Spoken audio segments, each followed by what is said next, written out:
Bismillahirrahmanirrahim. Assalamu alaikum viewers. Welcome to our show Weekly Roundup. This is your host Muhammad Ali. We'll be discussing various issues which have occurred during the week, and the analysis will be based upon the Friday sermon of Ayatollah Sayyid Jawad Naqvi Hafazahullah. So starting from the domestic events, the first news is that there have been some tragic incidents in border areas of Pakistan. There have been attacks on our military personnel. The most significant one is the one in Sibi, in which the terrorists actually attacked our Frontier Corps convoy, and they killed 5 of our soldiers, and several others were injured. And in some separate incidents, there are reports that our force, our army and our military have been attacked by the terrorists in Waziristan and some other areas. Analysts are saying that there is some sort of foreign influence in it, and these incidents are somehow related to the changing situation in Afghanistan. And as we know that Afghanistan is getting ready for the new stage, United States is departing, and after the evacuation, there is a sort of a situation developing which doesn't favor the region, and there is a game, a big game actually. The big powers are playing in Afghanistan, and talking about these incidents. It is also being said that in these incidents, foreign interference is also involved. And because the investigation which has been recently launched regarding a recent bomb attack in Lahore, if you remember, we discussed it in the our last program. It was a bomb blast near Hafiz Saeed's residence where he's under house arrest. So during the investigations, they have been the government officials, they have been able to reach the culprits, and the mastermind of that incident has been in contact with the foreign spy agencies, and overseas agencies. They have got significant part in the recent situation which is developing in Pakistan. So when we see the role of our government and the opposition, it's quite hopeless that our politicians are busy in fighting with each other, and they are busy in the blame game. And recently, what we saw in our National Assembly as well as our provincial assemblies, politicians have been fighting with each other. Taking the example of the National Assembly, just you saw during the budget session what they did, that when the opposition leader, he was giving the post-budget speech, a fight started between the opposition and the government officials, and it was actually physical fight, and they verbally abused each other, and the whole world saw the beauty of democracy. And similarly, what happened in Balochistan Assembly, the opposition parties, they stormed the provincial assembly in Balochistan, where we see there is a crisis in regarding the peace, and there are killings, and it has never been a peaceful province, but recently it has become a dangerous one. But our politicians, they don't seem to be interested in our national interests, and they are just doing this bad politics. It is quite unfortunate, and these sort of issues, they are mainly in the border areas, the areas which are near to Afghanistan border, and thanks to our military that they have been successful in fencing 90% of the border along with Afghanistan, and our Prime Minister, he has recently said that if they are able to take over Kabul, Pakistan is going to close its borders, because Pakistan has already suffered a lot. In the previous wars, what happened that Pakistan, there was an influx of refugees, Afghan refugees into Pakistan, which resulted in a lot of issues in Pakistan, and Pakistan is financially not capable of dealing with all this. And there is only less than 10% fencing remaining, which will be completed, inshallah, soon. And so situation is getting worse with the passage of time, because Taliban, as we have been hearing in the news, that Taliban are getting control of several districts, especially, and they are expected to get control of Kabul in a few months. So the Afghan government, they are trying their level best to keep them away from Kabul, and they are giving the rationale that why Taliban, if some journalists ask them that why Taliban are so successful in taking that much territory, the Afghan officials, they are responding that actually they have pulled out from these faraway areas to actually protect the more populated areas. So, well, let's see what happens. That's a big gain. So, second news, it's also bad news for Pakistan. What we are going to talk about, it's regarding FATF, that FATF has maintained grey status of Pakistan in their list.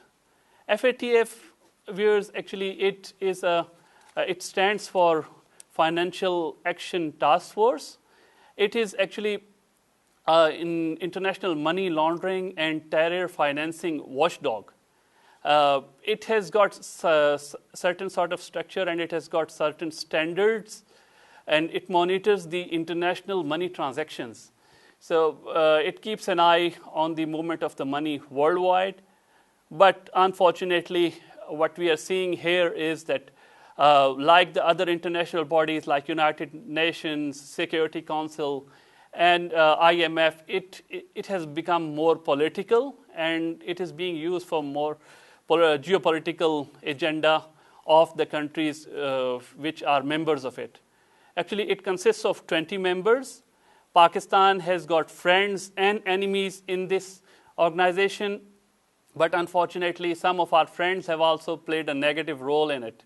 Like take the example of Saudi Arabia, which gave vote against Pakistan, probably because Pakistan wasn't able to fulfill their own demands. So last time they voted against Pakistan. In the same way, France, they voted against Pakistan because of the issue which was between the Pakistan and France. There was calls from Pakistan to evict the ambassador of France. So it's all being done to put pressure on Pakistan. So this time what has happened that United States, they have actually voted to keep Pakistan in the grey list. Although our government officials, they were quite optimistic that because they were thinking that in the last session they were given 27 points and they had completed 26 tasks out of it. So it makes sense that they were thinking that they will easily be cleared in this session, but unfortunately this has happened. Actually, the agenda behind doing all this is to keep Pakistan under pressure, and eventually if Pakistan doesn't accept the demands of United States and the Western countries, then they want to blacklist Pakistan like they have done it to Iran and North Korea. So they would be able to easily put sanctions on Pakistan. So that's not really good for Pakistan. And although, they say that they are punishing Pakistan for not being able to stop the terrorist funding, but this all rubbish. It came into Pakistan due to the member countries of FATF, United States, along with the help of Saudi Arabia and other countries. They helped to train all these so-called jihadis at the time of Soviet Union war. So this rubbish was left here after United States was successful to break Soviet Union into pieces. So this terrorism problem has been ongoing for Pakistan, and Pakistan has given several sacrifices. We have lost nearly 70,000 lives, and the financial loss, you can't really calculate how much financially we have lost in this so-called war against terror, but there hasn't been any appreciation on the part of the international community, especially USA, and they have always been demanding Pakistan to do more and putting new blames. And recently, because United States, they have been really close to India because of their own interests. That's why they have been putting pressure on Pakistan along with the Arab countries to keep Pakistan under pressure. So this situation is not really good for Pakistan. That's only the excuse what they have said. There is an important statement by our Prime Minister, Mr. Imran Khan. He has recently said that Pakistan is not going to involve in Afghan war third time. He is actually referring to the two times Pakistan was pushed into the Afghan war because the dictators were ruling Pakistan, and at that time Pakistan has lost a lot. First time it happened in the war against Soviet Union, when Soviet Union actually invaded Afghanistan, and they wanted to reach the warm waters. But then there came the United States, and with help of Saudi Arabia and some other Arab countries, what they did that they financially helped Pakistan and pushed Pakistan into this thing. And Pakistani military, with help of United States, they trained these so-called American-funded mujahideens who went there and fought with Soviet Union, and they did the job, finished the job, and broke Soviet Union into pieces. But Pakistan didn't gain much out of it. Second time, Musharraf did it when the foreign minister of United States at that time, after 9/11, Condoleezza Rice, she made a phone call to President Musharraf, and he accepted all the demands in one phone call. And Pakistan was pushed again into this Afghan crisis, and Pakistanis have been suffering since then. And there has been a lot of casualties since then in Pakistan. But Mr. Imran Khan has said that we are not going to do it third time, and we are going to be only partners of United States in peace. We won't be partners in war. But actually, the thing is that it's our request to our Prime Minister that, if you see the history, United States has never wanted peace in the region. They are always using the slogan of peace, but what they are doing is destruction. If you take the example of Vietnam, if you take the example of Afghanistan or Iraq or Syria recently, they have come with the aim that they have told the world that they are going to stabilize the country, but they have only caused destruction, and they have killed and they have looted.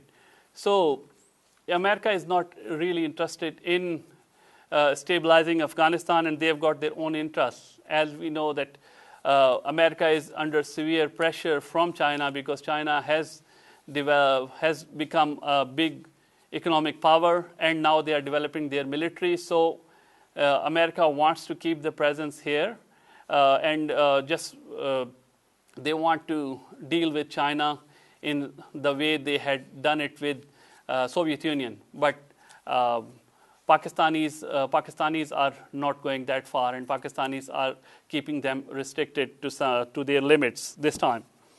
And while all these things are happening, our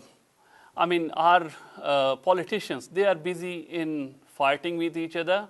As last week, we heard in the news that there was a fight between the chairman of Pakistan People's Party, Bilawal Bhutto Zardari, and our foreign minister, Mr. Shah Mahmood Qureshi.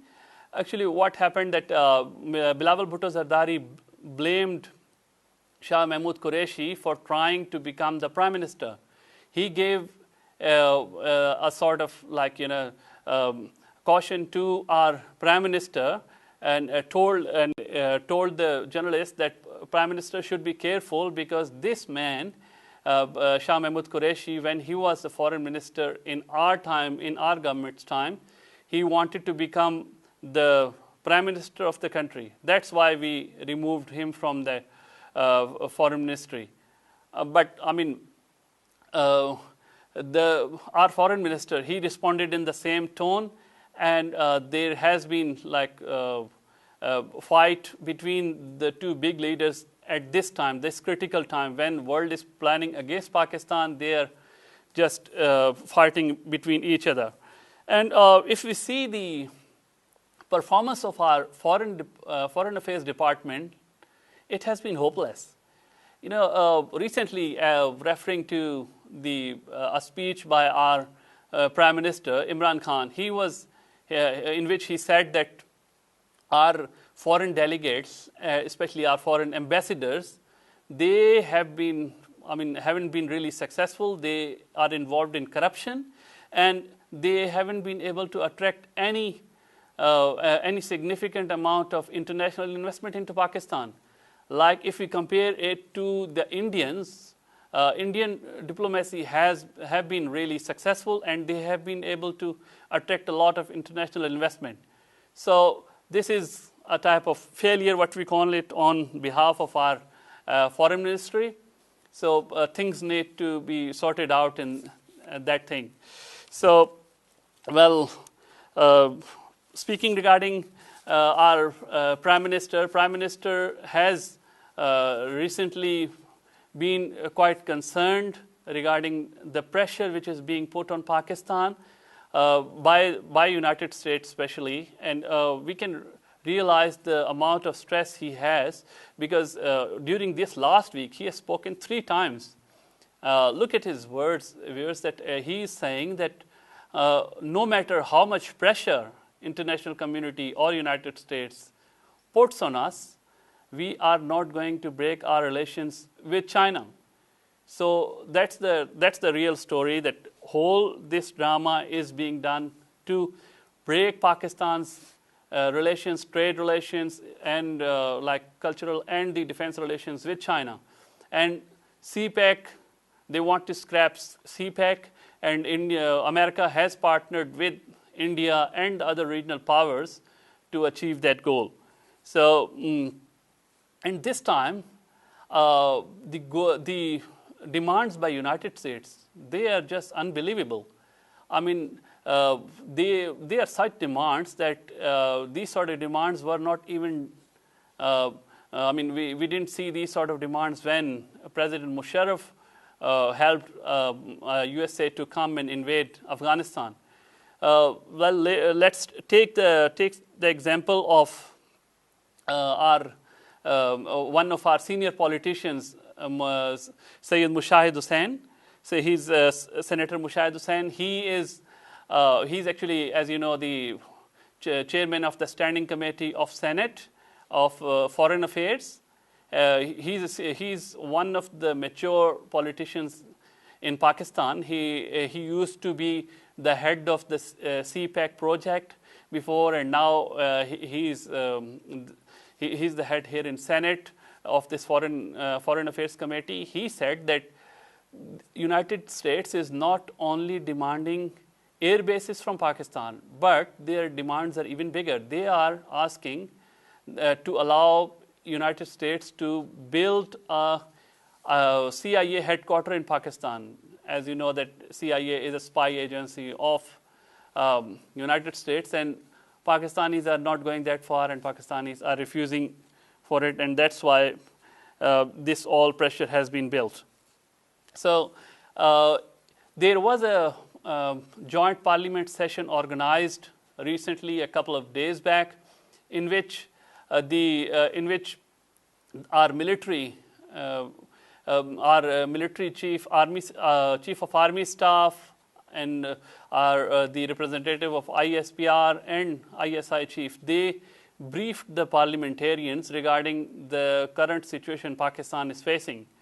They briefed them regarding the situation on the borders, as well as they told them regarding Pakistan's strategy, how they are going to tackle with all these problems.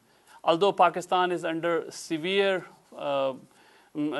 pressure and Pakistan's economy is really weak, but they must define their policy lines and just try not to go really far. And the second thing which government should be doing is to take the general public into confidence. It's good that you have informed the parliamentarians, but when general public and when the whole nation is standing behind the government in these issues of national interest, then the nation becomes really strong and you can go through these difficult times really easily. Like if we take the example of Yemen, what happened, that as we know that Yemen, although it's a real poor country and they didn't have anything to eat or anything to wear, and I mean they were all, it's a really poor country, but because the whole nation stood for their national interest and for their cause, and we saw that Saudis and all these countries with a lot of like sophisticated equipments and the military equipments, they couldn't do a big harm to the Yemenis, and Yemenis are still showing their resilience. So this is what Pakistanis are capable of. Pakistanis are actually best in the business when it comes to the standing in the difficult times. We have witnessed it in 1965 war, and some other times we have seen that Pakistanis are really strong. So government should take Pakistani nation into confidence. So we going into the next issue, actually what we have seen that in the news recently, an Israeli newspaper, they have actually written in their news that our advisor of our Prime Minister, Mr. Zulfi Bukhari, he recently, actually at the end of last year, he visited Israel, which our foreign ministry as well as the Prime Minister's advisor, they have categorically denied, and they are saying that he didn't do it. But as we see in past that these newspapers, they were giving information regarding the wish of the GCC countries to develop relations with Israel, and Arab countries were always denying it, but the time proved that the news were right.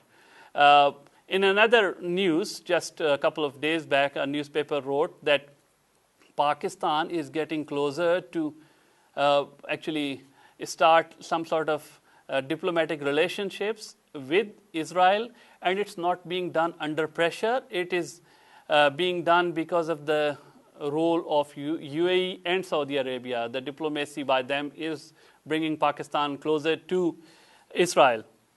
And there are some concerning things too, because we have seen in one of the speeches of our Prime Minister that when he was addressing some farmers, in that address, actually he said that he's quite impressed by the clever scientists of Israel, and he seems really, that he was praising the Israeli technology, that they were able to turn their deserts into the cultivated land, and he was comparing it to Pakistan, that Pakistan, although it's an agricultural country, they are being forced to actually import from overseas. So as we are seeing that the Arab countries, they have become really close to Israel, and recently Israel have opened their official embassy in Abu Dhabi, and as we know that Dubai was cleaned recently to make the atmosphere suitable for Israelis to come and settle in UAE.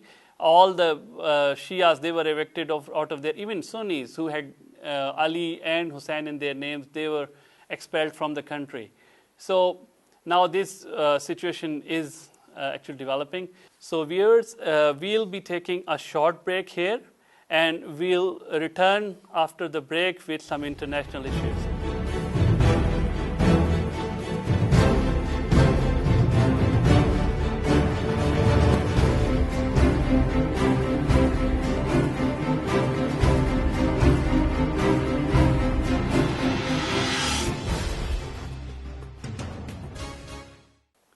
Welcome back, viewers.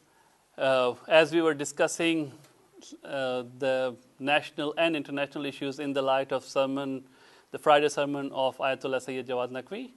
So we'll continue talking about the international issues. There has been some disturbing news on the international scale.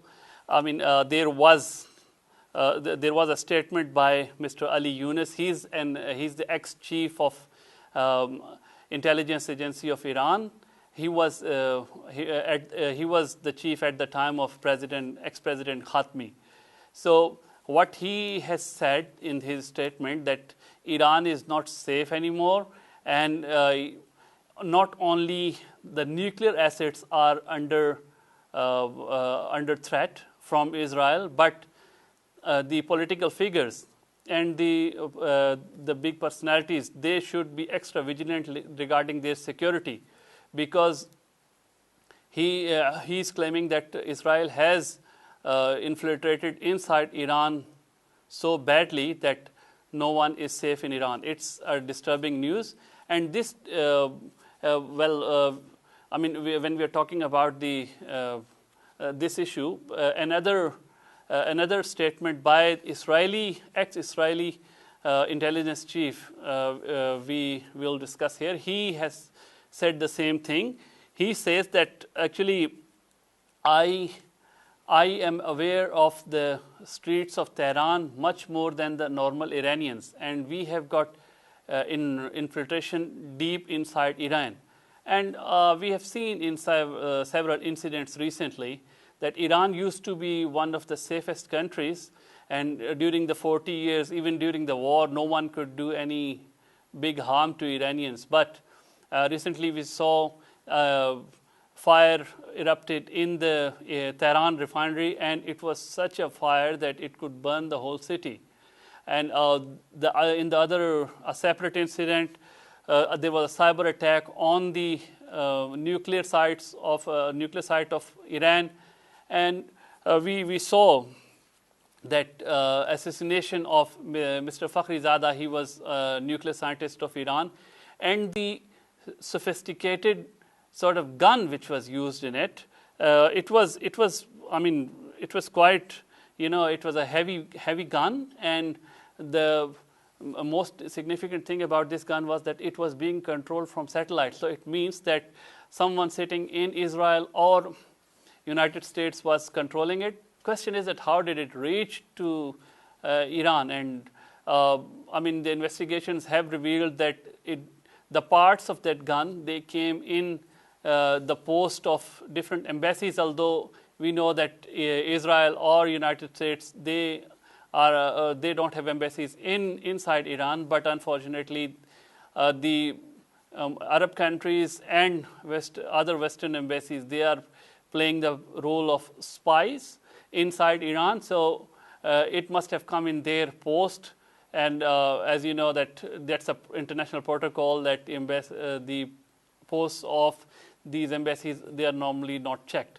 So what they did, they assembled this gun inside Iran, and then they caused this assassination. So it shows that how local Iranians are also involved in it, and it's quite disturbing. And we know that Iranian leadership is very much aware of it, and they will be able to tackle this situation. And now we see that there is a principalist president in Iran, so hopefully the things are going to improve. So the second issue which we are going to discuss is that America has recently attacked the axis of resistance. The groups which are linked to Iran, which are pro-Iranians in Iraq and Syria as well. In Iraq, they have attacked Hashd al-Shabi, and in Iran, they have attacked some groups which are linked to Iran. And these groups, they have responded and they have retaliated really well. And there is a danger that there is a full-scale war can erupt between these groups and United States, because it's the first time that they are directly confronting each other. So, talking about the situation in Iraq, one of the ex-ambassadors of United States in Iraq, in one of his letters, he has written to the government of United States that if you want to save United States from the defeat in Iraq, you need to separate the religious leadership from politics in Iraq. So he specifically names our leader Sayyid Ali Sistani, and he said that actually he is one of the key personalities in Iraq who are keeping Iraq united and who are politically really active. And he wrote that there is no replacement for Ayatollah Sistani, and if they are able to get rid of that personality, then United States can easily be successful in Iraq. But hopefully Allah will protect Sayyid Ayatollah Sistani. And there is another, at the end of our program, I'm just going to discuss one of the speeches of our Prime Minister. It was, in this speech, he has expressed some really sweet words, and which every Pakistani would really love. No one has listened these sort of words in the history from any of our government officials. What he said that when he was just addressing to a gathering of filmmakers and the film actors, he said that we need to promote our Pakistani culture and civilization. And he said that actually, speaking English or putting on the English dress does not represent the soft image. It only represents the inferiority complex in that nation. So talk in your own language and also wear your own clothes, shalwar kameez. And as we have seen him that wherever he goes, he puts on the shalwar kameez, and he has implemented it in his Prime Minister office that the official language will be the language of different ceremonies in Prime Minister House will be in Urdu. But this is our request to our Prime Minister that it is a constitutional requirement, as well as because it is our national honor that if you are able to implement your words, and if whatever because you realize that this is showing our inferiority complex, so why not get rid of this inferiority feeling in our nation? So come forward, because you are a strong Prime Minister, and just implement it in whole Pakistan as the official language, because we know that inferiority complex only comes that when if you take the example of a house, if a child, you call the child that you are stupid and all this, and you're continuously saying these sort of things, then that child becomes really takes the pressure of it and starts to think that yes, I am inferior and I don't have the capability to become a good boy and all this. And this has happened to us too, that when Westerners or when the Britishers they left us with this sort of thinking that if we won't learn English, we won't be able to compete in the world. But we see the nations who are successful, like China or Iran or other nations which are standing to the world powers, they have not, I mean, they are not really interested in English, and they are sticking to their own culture and language, and they are promoting it. So, which gives the confidence to their nation, and it is really important. Allama Iqbal had said that earlier at the start, when during his poetry we see that, he had told the nation that you won't get anything from following West, and if you'll keep your own culture and if you'll stick to your Islamic civilization, then you'll be a successful nation. And I would like to thank the viewers for watching the program. Please send your feedback and any sort of suggestions to our Bethat TV email address. And goodbye till next week. Thank you.